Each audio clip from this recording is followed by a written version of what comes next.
De uma feita, estava Jesus orando em certo lugar. Quando terminou, um dos seus discípulos lhe pediu: Senhor, ensina-nos a orar, como também João ensinou aos seus discípulos. Então ele os ensinou: quando orardes, dizei: Pai, santificado seja o teu nome, venha o teu reino. O pão nosso cotidiano dá-nos de dia em dia. Perdoa-nos os nossos pecados, pois também nós perdoamos a todo que nos deve. E não nos deixes cair em tentação. Amém. Meus irmãos, esta manhã nós somos desafiados. Desafiados, eu digo isto porque a maioria dos irmãos provavelmente não tem conhecimento, não sabe disto que eu lhes vou contar agora, mas que faço questão de que os irmãos saibam. Porque este final desta oração, esta parte específica onde Lucas nos ensina que Jesus, ao ensinar a orar, no final da oração, ele diz: e não nos deixes cair em tentação. Este texto tem sido um motivo, vamos assim dizer, de grandes debates no meio da igreja. Porque em seu original, e aqui quando nós vemos uma tradução e os irmãos percebam, e eu quero trazer isto para os irmãos vão perceber porquê. É porque traduzir um texto é algo muito complexo. A tradução literal de palavras não é a tradução de um texto. Eu não sei quantos irmãos aqui que falam mais de uma língua, mas eu tenho certeza que aqueles irmãos que falam, ou mesmo até os que não falam, se calhar os que não falam vão ter mais facilidade. Porque se calhar às vezes conhecemos uma palavra ou duas ou três, e então às vezes no meio de uma frase identificamos aquela palavra e achamos: eu percebi. Apenas para que alguém que conhece melhor o idioma nos diga: não tem nada a ver com isto. Mas ele disse esta palavra. Não, mas é que o contexto é outro. E nós temos que ter cuidado. Um exemplo que eu gosto muito de usar na nossa língua portuguesa é a palavra manga. Não é? Porque manga pode ser uma fruta e manga pode ser a manga, seja de um casaco, de uma camisa, de uma t-shirt, também tem manga. E então, às vezes, a pessoa pode ler, alguém que está a aprender português e aprendeu sobre a fruta manga, e diz assim: a manga da tua camisa está suja. E a pessoa imagina: a manga da camisa está suja. Bom, deve ter, se calhar, a camisa deve ter o desenho de uma manga, deve ter ali uma fotografia de uma manga naquela camisa, e este sítio onde está desenhado a manga deve estar sujo. Só pode ser. Porque manga é uma fruta, não tem nada a ver com camisa, não faz muito sentido. Apenas então para nós termos que explicar: não, é que esta parte da camisa, ou do casaco, da t-shirt, chama-se manga. E então provavelmente a pessoa vai rir e vai dizer: mas como assim? Mas manga não era uma fruta e agora também é uma parte de uma vestimenta? E este exemplo, que pode parecer até um bocado engraçado para nós, isto serve para lembrarmos que temos que ter muito cuidado quando nos aproximamos de uma outra língua, principalmente uma língua que nós não dominamos, não é? E quantas vezes nós mesmos temos limitações, mesmo na língua portuguesa? Quantas vezes, às vezes, lemos uma coisa e temos que ler 2 vezes ou 3 até efetivamente percebermos aquilo que ali está escrito? Quando não temos o contexto completo, principalmente. E por que eu digo isto? Porque este texto, em seu original, ele é um texto bastante complexo. E porquê? E eu vou lhes dizer. Mas antes ainda, a segunda razão para a qual eu trago esta manhã este desafio aos irmãos, e hoje vai ser um desafio um bocadinho mais técnico, sem deixar de ser também, obviamente, devocional e percebermos o que o texto quer dizer. Obviamente não vai ser apenas uma aula de teologia, mas é preciso percebermos algumas coisas um bocado mais técnicas, por uma razão, meus irmãos. Porque nós vivemos num tempo em que as pessoas gostam muito de novidades. Os irmãos mais experientes, vamos assim dizer, vão poder falar disto com mais propriedade. Os irmãos devem lembrar-se que há alguns anos atrás, não é? Algumas décadas atrás, por exemplo, os construtores de automóveis, eles quando fabricavam um determinado automóvel, eles só iam fazer alterações a este automóvel, ou fazer um novo modelo, ou mesmo às vezes mesmo pequenas alterações naquele automóvel, levariam anos para acontecer. Era possível, às vezes, comprar-se uma viatura, era possível ter uma viatura, usá-la durante 5, durante 6, durante 7 anos, e gostar tanto dela, que vendias a viatura e compravas uma nova absolutamente igual, porque nenhuma alteração havia sido feita. Às vezes simplesmente a cor, ok, é uma cor nova, pronto. O tecido do estofo é um bocadinho diferente. E é isto, as jantes, ok, se fazia uma alteração, porque naquela altura nem havia essas jantes que é hoje, não é? Eram as calotas, então metia-se aquela capa por cima de plástico, pronto, era diferente. E era isto. E por que eu estou a dizer isto? Porque hoje em dia nós vemos que quase que semanalmente nós vemos os carros a terem alteração. É possível alguém que compra uma viatura hoje nova, absolutamente nova, sair do stand apenas para na próxima semana sentir-se frustrado, porque esta viatura que foi lançada, se calhar aqui há 10 meses, a pessoa compra, dizer, pronto, ok, eu gostei, é a altura de trocar mesmo, preciso apanhar uma viatura nova, e a pessoa apanha esta viatura nova, e então, quando passa-se um mês, a pessoa mal se acostumou, ela vê uma publicidade a dizer que foi completamente remodelada e a pessoa sente-se frustrada porque acabou de comprar, mal pagou ainda a primeira prestação e aquela viatura já foi muito desvalorizada, afinal já não é mais o último grito, não é? Já não é a mais nova, a mais moderna, afinal agora já há uma melhor ou diferente ou com novas funcionalidades. Por que eu estou a dizer isto? Porque em nosso tempo hoje tem sido assim. Uma brincadeira, uma outra piada que fazem muito é com os telemóveis, não é? Os irmãos sabem, todos os anos as empresas de telemóvel querem fazer um telemóvel novo, não é? E a verdade é que muitas vezes esses telemóveis são praticamente iguais aos anteriores, mas muda, às vezes é uma pequena coisa e o valor aumenta. Por quê? Porque as pessoas querem novidade. Nós vemos isto na moda. Antigamente, as senhoras eram capazes de ter um casaco que se calhar compravam ali, recém-casadas, ainda jovens, compravam aquele casaco, ganhavam de seu marido um casaco bom, um casaco de qualidade, e podiam às vezes ter aquele casaco quase que para o resto da vida. Muitas vezes chegavam no fim da vida, talvez já não coubesse, não é? Já não tinham o mesmo corpo que tinham logo que casaram, mas deixavam então para suas filhas. Passavam adiante, olha, a mãe comprou este vestido, a mãe comprou este casaco há 30, há 40 anos atrás e aqui está, agora fica para si. E era uma honra, não é? Receber isto, receber esta prenda, olha, isto aqui foi do teu avô. E a pessoa se sentia honrada em receber. Hoje em dia as pessoas vão ali a Primark e dentro de 2 semanas aquilo já mal serve para usar de pano para limpar o chão. Mas as pessoas querem novidade. Isto é por uma razão, não é só porque a qualidade caiu, mas a qualidade também caiu porque as pessoas não querem ter o mesmo casaco por 5, por 10, por 20 anos. Elas querem usar 1 ano, 2 no máximo e depois querem um casaco novo, porque afinal aquele, pronto, não é? Não vou ficar aqui há 10 anos a usar o mesmo casaco sempre. As pessoas querem novidade. E sabem outro lugar que as pessoas querem novidade? No púlpito das igrejas. Ah, mas pastor, o pastor está a pregar aqui sobre o Evangelho de Lucas, aqui a oração do Pai Nosso, e se eu apanhar, se calhar, e eu vou dizer aqui aos irmãos algo que aconteceu curioso, nem usar isso como exemplo, mas é muito interessante. Os irmãos sabem que parte do processo de preparar uma pregação que eu faço é o processo de que eu me aproximo do texto, eu oro sobre o texto, eu vou ao original, eu vejo as minhas impressões sobre o texto, eu faço um primeiro esboço da pregação e só então depois eu vou aos comentários bíblicos, onde ali eu vou testar e aprovar as minhas próprias impressões sobre o texto.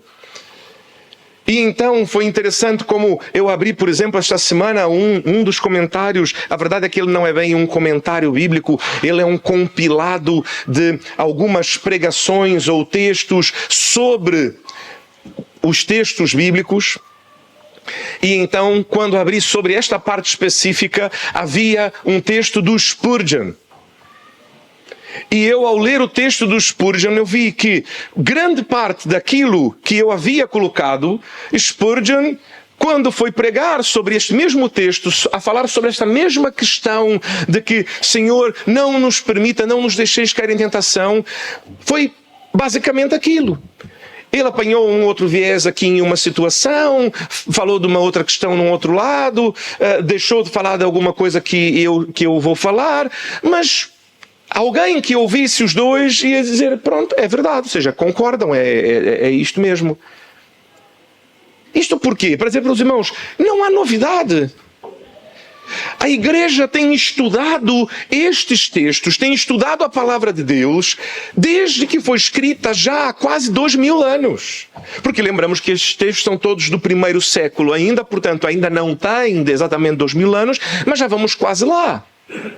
São quase 2 milénios a nos debruçar sobre o texto sagrado. Como eu disse aos irmãos, este texto, desde o começo, foi motivo, não é, de aqui algumas conversas mais, animadas entre teólogos. E isto acontece há 2000 anos. Portanto, eu tenho dito isto aos irmãos e repito aqui mais uma vez esta manhã. Quando alguém disser, meus irmãos, eu estava a estudar aqui e eu percebi algo que ninguém nunca havia percebido antes. Em geral, esta é a altura que eu paro de ouvir. Porque eu tenho uma dúvida muito grande de que alguém, 2000 anos depois, tenha sido capaz de perceber algo na Bíblia que em 2000 anos, e não estamos a falar aqui, nós não somos a igreja cristã e o número de teólogos não é, sim, a cada geração existem 1 ou 2. Eu mesmo tenho e faço parte de um grupo de pastores que estudam profundamente a palavra e debatem entre si. E olha, e nem somos lá grandes coisas, nem somos uma academia, não é? Somos apenas pastores a debater às vezes sobre algum texto ou outro. A trocar impressões, a ouvir um ao outro, a ajudar um ao outro, a colaborar, a indicar. E existem hoje vivos centenas e centenas de teólogos do Novo Testamento. Os irmãos terem uma noção. Eu ontem fazia um exercício e os irmãos sabem que eu tenho estudado o Evangelho de Lucas e o meu desejo é estudar ainda mais profundamente. Por isto eu uso uma aplicação no computador chamada Logos, que ela tem ali dentro dela vários livros, são todos em formato digital, mas aquilo é tudo, pronto, é uma aplicação para teólogos. E eu via livros, exatamente comentários de Lucas, que eu gostava de ter, mas que ainda não tenho. Porque eu tenho poucos. Eu ontem estava a ver exatamente isto. Eu tenho 42 comentários de Lucas. E ainda, eu gostava de ter, tem lá uma lista de outros 25 que eu gostava de ter. Isto só comentários bíblicos do Evangelho de Lucas. Ou seja, estamos a falar aqui de 70 comentários bíblicos e não são todos que existem. Estes não são todos que existem. Talvez sejam os principais. Mas, pastor, existem 70 que são os principais. Certamente existem 5, 10 que são ainda realmente os melhores dos melhores. Desses 10, se calhar eu tenho 4 ou 5. Eu precisava ter o restante, exatamente para poder também referenciar melhor. Mas, meus irmãos, percebem o que eu estou a dizer? É que não existe novidade. Quando abrir a tua mídia social, o teu Facebook, o teu Instagram, ou alguém enviar um vídeo com um corte de uma pregação, um pastor a dizer, olha, ninguém nunca percebeu isto, mas o Senhor revelou-me, ou eu percebi aqui isto, desconfie. Mas desconfie com toda a força. Porque das duas uma. Ou esta pessoa está errada, ou está certa. E está a mentir para si. Porquê? Porque está a dizer que ninguém nunca havia percebido antes, mas a verdade é que talvez ele não tivesse percebido antes, talvez por falta de estudar, talvez por ler apenas um comentário ou dois, ao invés de abrir 10, 20, 30 comentários. E então talvez ele não tenha percebido que outras pessoas já pensaram isto antes dele. Ou seja, ou ele está enganado porque acha que percebeu algo, mas na verdade está equivocado, ou ele está enganado porque acha que aquilo é novo, não é. Mas não há hipótese diferente desta. Porque são 2000 anos a estudar profundamente. E isto que os irmãos têm visto, o que nós temos feito em nossa igreja, e os irmãos têm visto o pastor fazer, não é algo novo também. Hoje um dos maiores pastores, e hoje já é obviamente um senhor de idade, hoje já não tem a mesma vitalidade que o vosso pastor, que é o pastor John MacArthur. Se os irmãos forem ouvir, se os irmãos entrarem no site de sua igreja e no ministério Grace to You, que é o ministério de sua igreja que compila todo o material já feito em pregações pelo pastor MacArthur, os irmãos vão perceber uma coisa. O pastor John MacArthur, ele tem, por exemplo, um comentário bíblico do Novo Testamento completo. Por quê? Porque ele praticamente, aquilo que ele não pregou, ele já estudou e já escreveu. Todo o Novo Testamento. Ah, mas pastor, não é assim como o pastor faz, não é? Ele vai mais rápido. Não, exatamente assim como nós fazemos. Quando ele foi pregar sobre Lucas, de 1 a 4, foram também umas 6 ou 7 pregações distintas, domingo após domingo. Quando apanham um texto, quando apanham um livro das Escrituras para estudar, estudam-no do começo até o fim, sucessivamente, com calma, com paciência. Ou seja, eu não sou o único.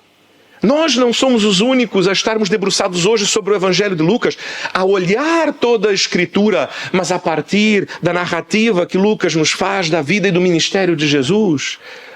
Isto é uma coisa que tem sido feita novamente por milênios. E assim como nós estudamos aqui Lucas, existem irmãos a estudar em Marcos, existem irmãos a estudar em Mateus, existem irmãos a estudar em João, existem irmãos a estudar em... E percebem? Portanto, não há muito o que alguém dizer. É porque nós vivemos num tempo em que a novidade é tão importante, que as pessoas querem tanta novidade, que então alguns sobem ao púlpito e vendem-se. Vendem-se ao dizer, vejam a novidade. Quando a verdade, o que eles deveriam dizer é, meus irmãos, o Evangelho não é novidade. Mas ainda assim continua a ser uma boa nova, uma boa notícia. Não precisa ter novidade. A novidade é novidade para aquele que ouve. Sabe por quê? E eu sou testemunha viva. É isto que a palavra diz, que nós temos que ser cartas vivas, nós temos que ser testemunhas. Porque aquilo que o Senhor fez na minha vida é a prova disto. Eu, quando comecei a frequentar a igreja e comecei a ir todos os domingos à igreja, eu ainda não conhecia a Jesus pessoalmente. Mas um domingo eu ouvi uma novidade. Um domingo eu ouvi algo diferente. Este algo diferente é que Jesus, é que Deus, Ele não estava distante no seu trono de glória, mas antes desejava relacionar-se pessoalmente comigo, por meio do seu Filho Jesus, por meio de sua palavra. E aquilo impactou-me, de facto, como algo absolutamente novo. Mas espera lá, eu nunca ouvi isto desta maneira. E então naquele dia eu disse, eu quero isto. Eu quero isto. Eu quero relacionar-me com o Deus que quer se relacionar comigo por meio de seu Filho, por meio de sua palavra. Eu quero. E eu tomei ali uma decisão de vida e comecei a caminhar com Jesus. E então no domingo a seguir eu percebi que o pastor na pregação falou novamente sobre isto. E no domingo a seguir eu percebi que ele falou novamente sobre isto. E no domingo a seguir, e no domingo a seguir, e no domingo a seguir, e no domingo a seguir. Até eu perceber que a verdade é que o pastor, antes de eu ouvir pela primeira vez, eu havia estado 3 meses a ouvir isto todo domingo. Mas a verdade é que o meu coração e a minha mente não estavam prontas. Então, apesar do pastor dizer isto com todas as palavras, teve um domingo especial em que aquilo foi uma novidade para mim. A boa nova de que há perdão para nós. Esta é a boa nova. Não precisamos de mais novidades. Podemos ficar sobre os ombros, podemos ficar atrás das costas largas de grandes irmãos que estudaram profundamente as Escrituras e que amaram a palavra de Deus e dedicaram-se à palavra de Deus. Eu dei testemunho já aqui aos irmãos e falei e repito mais uma vez porque é um irmão que eu tenho uma profunda admiração. Existe um dos grandes teólogos do nosso tempo, o pastor... Pronto, hoje em dia não pastoreia, mas é pastor e é teólogo, o D.A. Carson, pastor batista. É um dos maiores teólogos em nosso tempo, vivo. E eu, quando vivia na Irlanda do Norte, tive a possibilidade de ir ver ele pregar numa conferência de homens. E é impressionante como... Quando abriu-se o momento de perguntas e respostas, perguntavam a ele: mas pastor, eu tenho uma dúvida naquele texto que está lá em 1 Tessalonicenses, no capítulo 1, no verso 15, sobre isto, isto e isto. E ele parava, respirava. Pois é que esta palavra no grego, eu disse, mas de onde isto? De onde que o homem tirou isto? Porque é um homem que a sua vida é dedicada a estudar profundamente a palavra de Deus. A tal ponto de que, como falamos, não é? Daquela senhora lá na China. Ele hoje já tem no seu coração tão profundamente marcada a palavra de Deus e o seu sentido, que hoje quando falam com ele... Mas meus irmãos, este é um irmão que estuda teologia há mais de 40, 50 anos. Desta maneira, a sua vida é estudar a palavra do Senhor há mais de 50 anos. Não é do dia para a noite. Não vai acontecer conosco amanhã. Mas que conforme lemos, estudamos, nos empenhamos cada vez mais, não é? É como algo que começa a ficar marcado, é como o sofá da tua casa. Quando compras ele é novinho, bonitinho, depois com o tempo começa a ficar a tua marca ali de onde sentas mais, não é? Por quê? Porque de tanto sentares no mesmo sítio, começa a ganhar a tua forma. Que o nosso coração seja assim, de tanto estudar a palavra de Deus, debruçar ativamente. E não precisamos de novidade.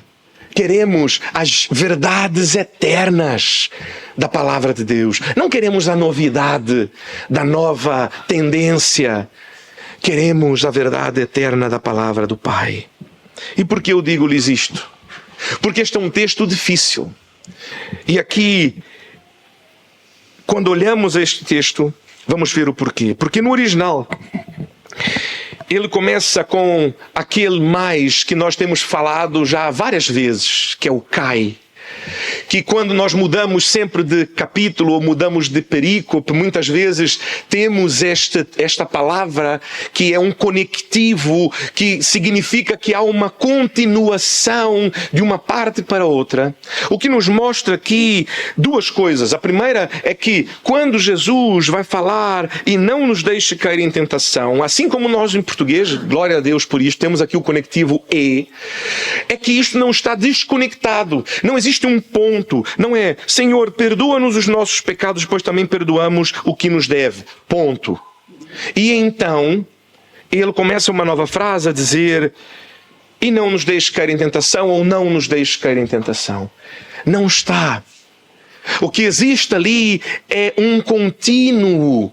Inclusive a escolha dos tradutores na versão que nós lemos, a Almeida, é um ponto e vírgula. Não é apenas uma vírgula, é um ponto e vírgula, mas também não é um ponto. Ou seja, existe aqui uma pausa, mas ao mesmo tempo existe uma continuação na ideia.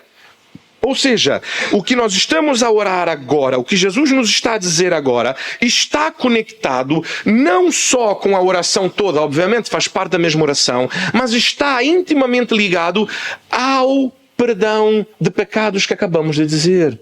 Porque inclusive nós vamos ver que ele está a falar ainda do mesmo tema. Porque ele fala, Senhor, perdoa os nossos pecados, como nós perdoamos os nossos devedores. E mais. E mais. Não apenas perdoa os nossos pecados. Porque senão nós vamos andar aqui a pecar. Ok, agora eu sei. Ok, já entendi, já percebi a fórmula. Eu perdoo a dívida de quem me deve. Eu tenho o perdão de Deus. Eu me arrependo. Eu peço perdão. Portanto, eu continuo a viver como vivia. Eu só preciso mudar aqui agora. Preciso me arrepender e pedir perdão. E preciso perdoar aquilo que me deve. Pronto, a equação é esta, não é? Não, não é esta.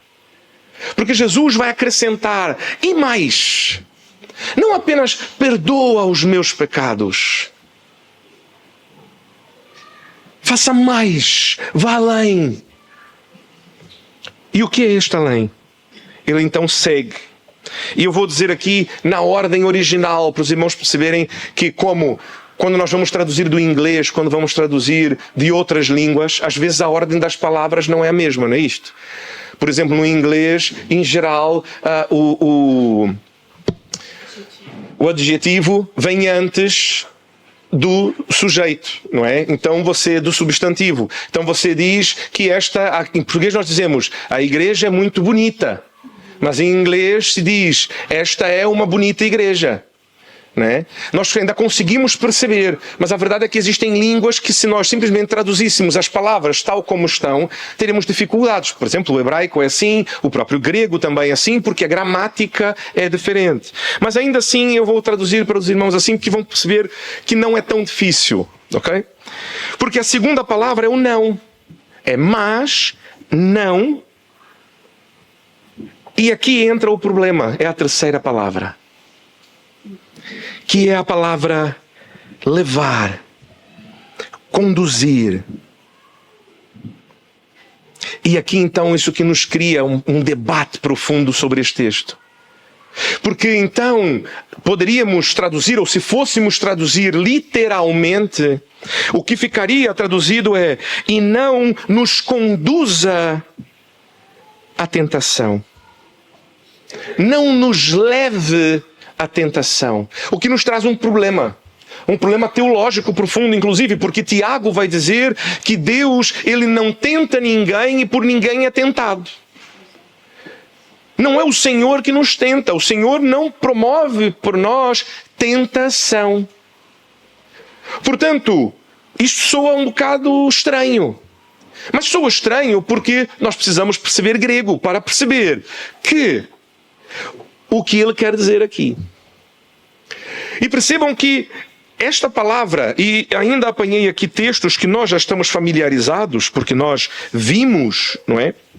Estes textos, que são dois textos que estão ali logo no começo do Evangelho de Lucas e que nós conhecemos muito bem, que é ali no capítulo 5, quando Jesus está a pregar dentro de uma casa e então um homem paralítico à beira do caminho, e se os irmãos forem apanhar na vossa versão Almeida Revista e Atualizada, vão ver que e buscavam introduzi-lo na casa. Mas a multidão não permitia que eles o introduzissem. E por que eu estou a dizer isto? Porque o verbo é exatamente o mesmo usado aqui por Jesus. Não nos introduza. Mas pastor, o pastor então está a dizer que é Deus. Olha, meus irmãos, a novidade. Afinal, então parece que Deus tenta alguém. Não, não tenta. Só estás a traduzir a manga, fruta, que a manga da camisa está amassada, a manga, fruta está amassada. Então já não serve para comer, não é? A manga da camisa está amassada. Então comentário de alguém que não percebe a língua, então já não posso comer, se calhar já vai estar podre. Podre a manga da camisa, se calhar não percebeste muito bem. E é aqui que temos que ter o cuidado. Porque nós temos que ter o cuidado, porque principalmente, e aqui os especialistas em grego vão dizer, é que o não, com quem o não está a concordar. Porque se o não concorda com o verbo, a tradução correta seria: não nos introduza na tentação. Mas se o não concorda com a tentação, o que é o caso do texto, o que vai dizer é que não, na verdade, ele, ao invés de dizer não nos introduza na tentação, ele vai dizer: introduza-nos na não tentação. Portanto, introduza-nos na não tentação. Isso em português não é assim que se diz. Como é que se diz não nos introduza na tentação? Não nos deixe cair em tentação. Introduza-nos na não tentação. É assim que se fala em grego. Mas em português, para traduzir, não nos deixeis cair em tentação. Por que eu fiz todo este trabalho com os irmãos aqui? Para que os irmãos percebam o cuidado que precisam ter. Eu quero ajudar a colocar aqui um antivírus, não é? No coração e na mente dos irmãos. Quando os irmãos forem ouvir algumas coisas pela internet, ou quando algum colega ou conhecido, vocês dizem, olha, eu ouvi isto novo. Cuidado, alertas. Porque o meu pastor ensinou-me que isto tem que ter muito cuidado, eu tenho que ver, mas qual é o que é a tradição, o que é que os teólogos sérios, estudiosos de grego, bons exegetas vão dizer disto? E aqui os irmãos percebem como é fácil perceber que a tradução é esta. Apesar de que se alguém lhes apanhasse o texto original em grego e traduzisse palavra por palavra, e antes da pregação de hoje dissesse, afinal, olha, parece que Deus tenta alguém. O irmão provavelmente ia chegar na igreja na próxima semana a dizer, pastor, eu estou com uma dúvida, porque esta semana eu ouvi um pastor a dizer que parece que Deus nos tenta, porque no grego seríamos apanhados por este discurso. Por isso, meus irmãos, tenham um profundo cuidado. Porque teologia, inclusive, e tenho repetido isso para os irmãos, que teologia não se faz com um texto. Nunca fazemos teologia com apenas um texto. Teologia se faz ao olharmos o que nós achamos que este texto nos diz. Mas o que a palavra de Deus nos diz? Existem outros textos que nos confirmam isto. E por isso é que nós precisamos lembrar aqui de duas coisas. É que a palavra também tentação aqui no original, ela pode significar prova ou teste. E agora quando nós pensamos, Senhor, ainda que nós falamos, Senhor, não me leve ao lugar da tentação, porque depois quando ele no original vai dizer aqui, ele tem aqui, kai me essenenkes emas em pirasmon. Esse em é o local, é o sítio da tentação. Tanto que na tradução nós vemos em tentação, cair em tentação, como se a tentação é um lugar. A tentação é um sítio, um estado em que nós podemos estar. Tanto que em inglês a tradução seria into, para dentro. E não nos deixeis cair para dentro da tentação. Não é o cair na tentação no sentido apenas de não ceder à tentação, mas é mesmo não estar no lugar da tentação. Não permita que os meus pés me levem para o sítio onde serei tentado. Não é apenas superar a tentação, mas também mesmo não estar nem acessível à tentação. E percebem aqui o coração, e começamos aqui a perceber o que quer dizer. Porque quando olhamos que há esta conexão com o anterior, e nós acabamos de dizer, Senhor, perdoa os nossos pecados, assim como nós perdoamos aqueles que nos devem, mas mais do que isto, Senhor, eu não quero ter que voltar e pedir perdão, porque, Senhor, eu não quero pecar. Porque eu amo o Senhor, porque eu sei o quanto o meu pecado lhe custou na cruz do Calvário. Eu sei que o meu castigo pelo meu pecado estava sobre Jesus. E portanto eu sei que toda dor, todo o sofrimento que Jesus passou foi por conta do meu pecado. Então, Senhor, ajuda-me, porque eu não quero simplesmente ser perdoado. Eu quero caminhar em outros caminhos.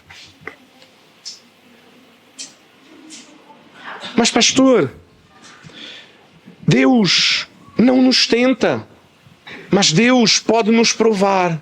Deus pode nos testar, Deus pode nos levar ao lugar deteste. Não pode? Pode. Nós vimos isto em Lucas, capítulo 4.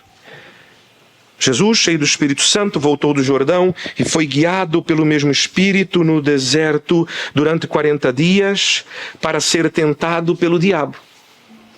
O diabo tentou a Jesus, mas foi o Espírito Santo que o conduziu ao deserto para ser testado naquele lugar, para ser provado naquele lugar. Mas por que o Espírito Santo conduziu Jesus ao deserto para ser tentado? Mas na oração Jesus diz, nos ensina a fazer diferente. Percebem? Por quê? Quem já percebeu um bocadinho sobre o que nós temos estudado até aqui sobre Jesus e sobre nós? É porque Jesus é Jesus. Jesus foi conduzido pelo Espírito Santo ao deserto, onde foi tentado por 40 dias e resistiu. Ah, meu irmão, minha irmã, nós não durávamos um dia. Então Jesus ensina, olha, vamos fazer assim. Eu fui tentado e resisti. Vocês orem a pedir que não sejam tentados, porque vocês não vão aguentar.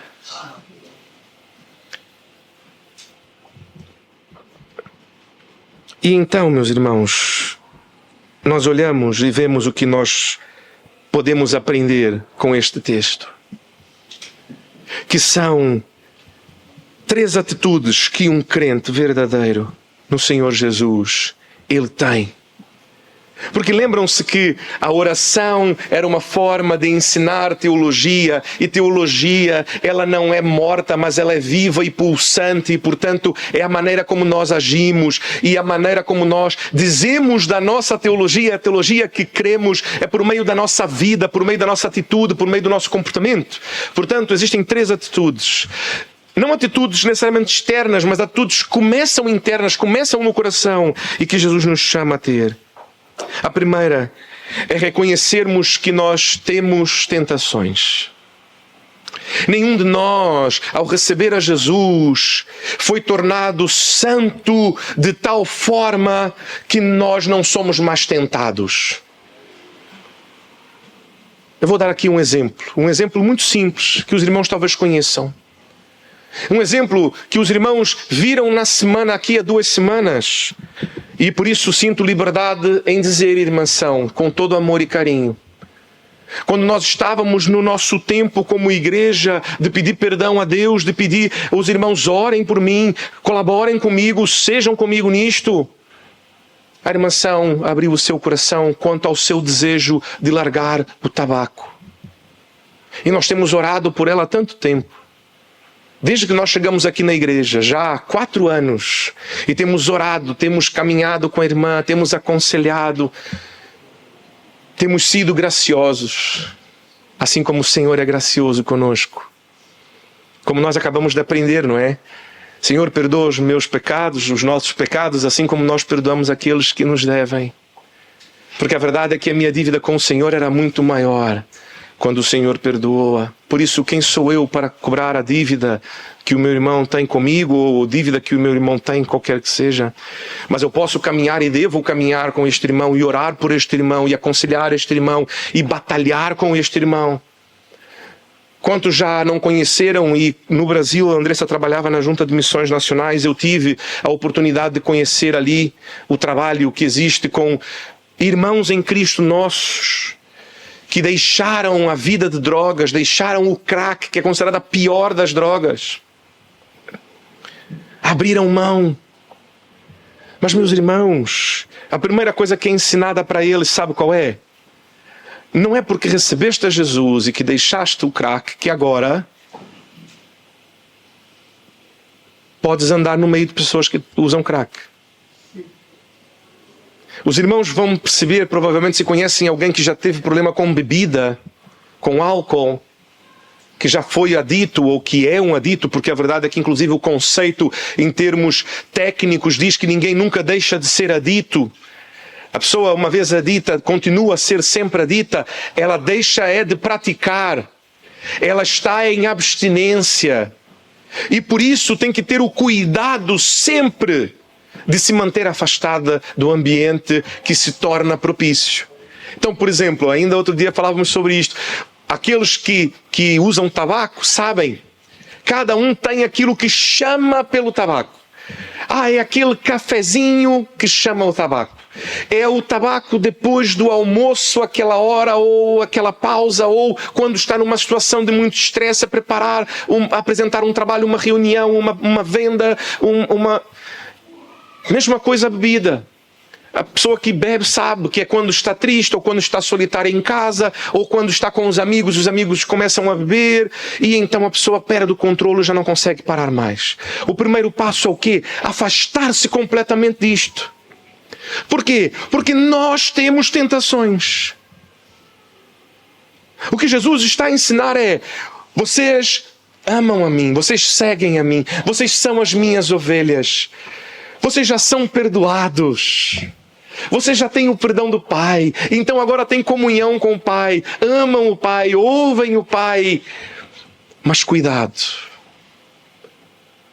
porque a verdade é que o seu coração está a ser transformado, a vossa mente está a ser transformada, mas ainda não foram completamente transformados. Por isso, reconheçam que têm tentações internas, tentações externas.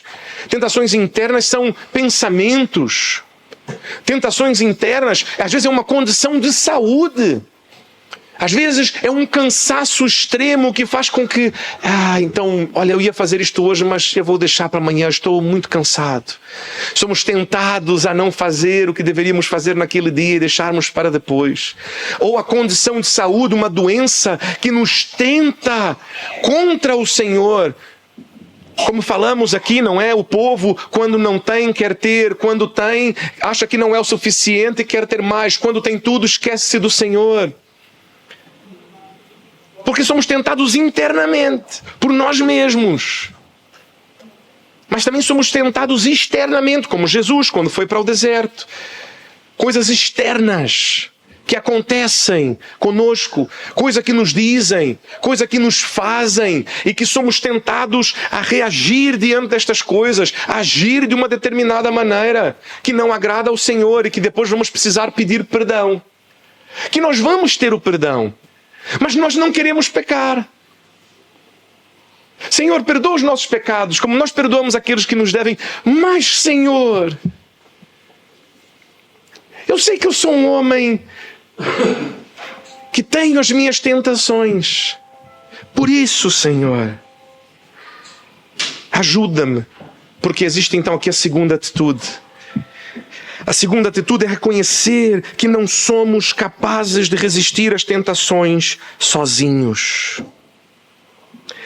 E que então devemos não apenas fugir do pecado, mas devemos fugir da tentação. Eu não tenho que fugir só da droga. Eu não tenho que fugir só da bebida. Eu tenho que fugir da tentação.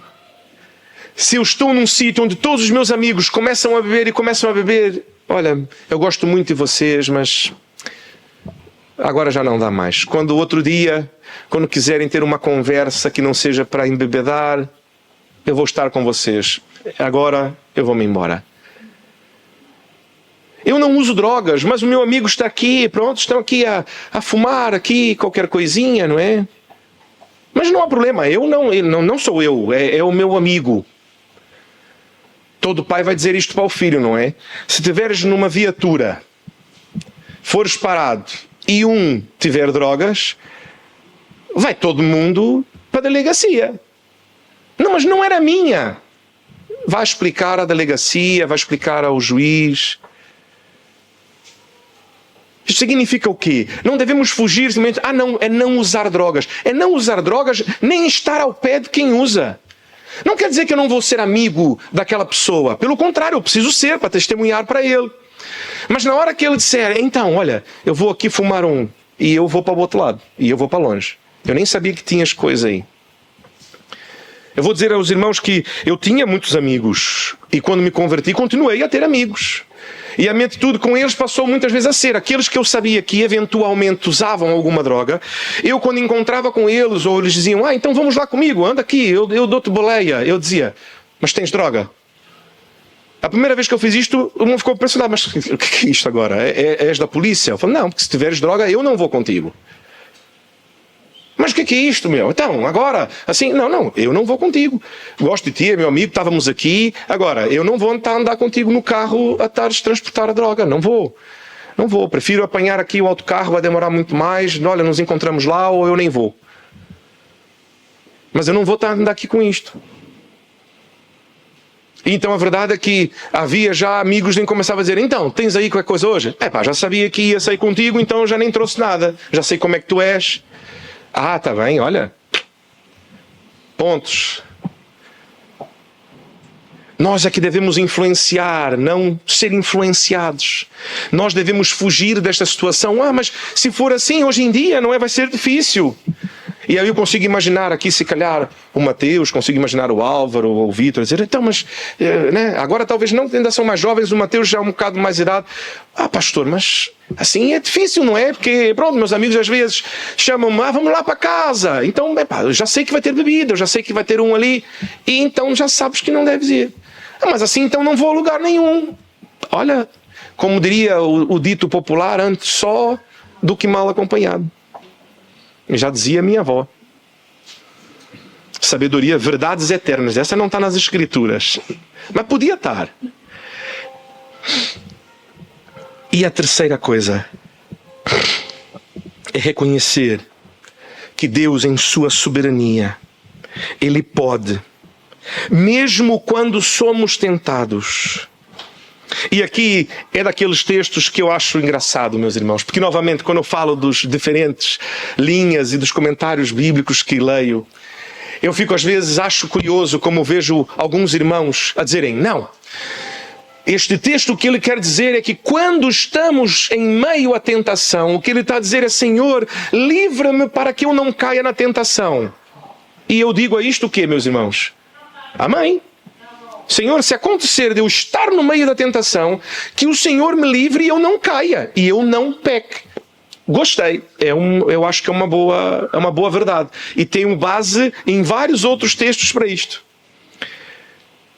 Aí outro grupo vai dizer, não é isto que quer dizer. O que quer dizer é outra coisa. E é daquelas horas que eu já disse aos irmãos. Eu acho que quer dizer todas.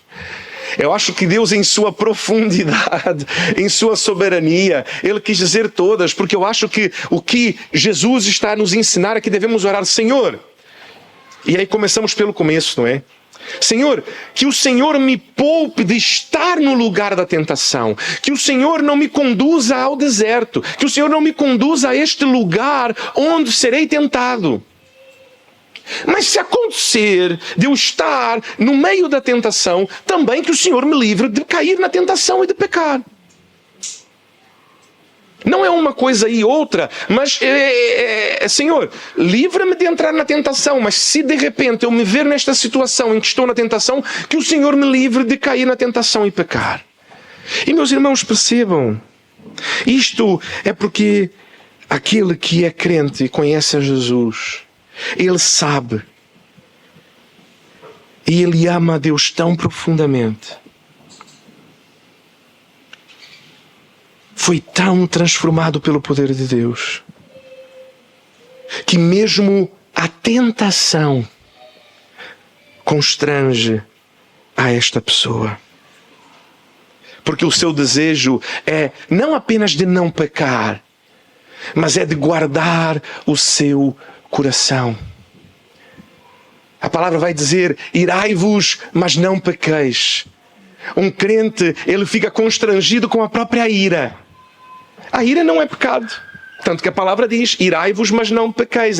Não haja pela sua ira. Mas o crente, ele quando fica irado, ele fica constrangido. Porque ele sabe que apesar da ira não ser pecado, ele sabe que ele está em um sítio perigoso. Isto lembra-me uma vez que eu ouvi uma palavra sobre uma igreja que procurava um novo pastor.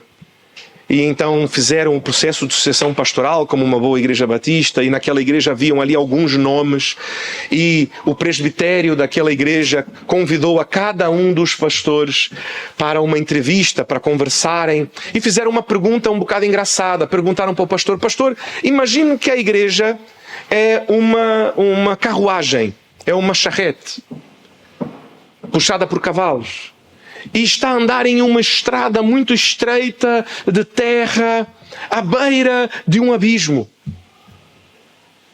O quão capaz o pastor seria ser, o quão próximo, o quão habilidoso é o pastor de conduzir o mais próximo possível do abismo?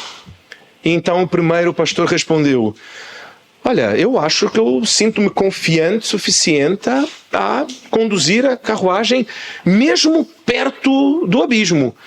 Talvez não com a roda no limite, mas muito perto, mesmo muito perto. Talvez ali um palmo. Então o segundo pastor, mais jovem, e ele disse: eu conduzo ali mesmo, é um fio de cabelo. Eu sou capaz, muito habilidoso, e eu sentiria-me absolutamente confortável em conduzir a igreja a um fio de cabelo do abismo. E então o terceiro pastor, um pastor já mais experiente, já com alguns ministérios, quando lhe fizeram a pergunta, a sua resposta foi: abismo? Eu vou para o outro lado, eu é que não ando ao pé do abismo. Obviamente este grupo de irmãos selecionou o terceiro pastor, não é? Não foi o primeiro nem o segundo. Por quê? Porque é a percepção de que o problema não é o abismo, o problema não é o pecado. O crente, ele não anda a um fio de cabelo do pecado confortável. Ele foge, como José fez, não é? Nem que seja nu, como José fez. A correr pela rua nu como um louco. Mas ele foge do pecado. Como diriam os antigos também, não é? Como o diabo foge da cruz. Por amor ao Senhor. Por perceber aquilo que é tão precioso que o Senhor fez por ele. Por não querer desperdiçar, por não querer jogar fora aquilo que é tão precioso que o Senhor já fez. Romanos 5, 1-5.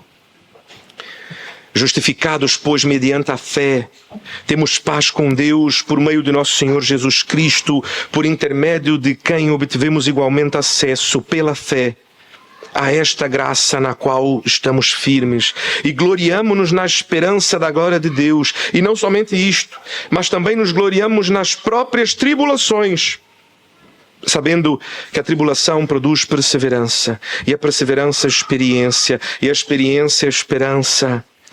Ora, a esperança não confunde, não falha, porque o amor de Deus é derramado em nosso coração pelo Espírito Santo que nos foi outorgado. Na vida teremos provações, mas nós devemos saber e devemos orar: Senhor, poupa-nos. E que se nós estamos numa situação de provação, que isto sirva para que no final seja para a glória de Deus. Para que por meio então da tribulação nós isto possa produzir em nós perseverança, permanência no Senhor. Sabem por quê? Porque a palavra do Senhor ainda em Gálatas capítulo 5, verso 22-26, como os irmãos bem conhecem: mas o fruto do Espírito é amor, alegria, paz, longanimidade, benignidade, bondade, fidelidade, mansidão e domínio próprio. Domínio próprio. Nós não apenas nos controlamos para não pecar, mas nós fugimos da situação da tentação. E mesmo quando estamos na tentação, estamos na provação, como que nós estamos? A orar. Porque esta é a coisa que Jesus nos ensina. Quando estiverem na tentação, estejam a orar. Por que Jesus sobreviveu no deserto 40 dias a ser tentado? Por quê? Porque Jesus estava orando.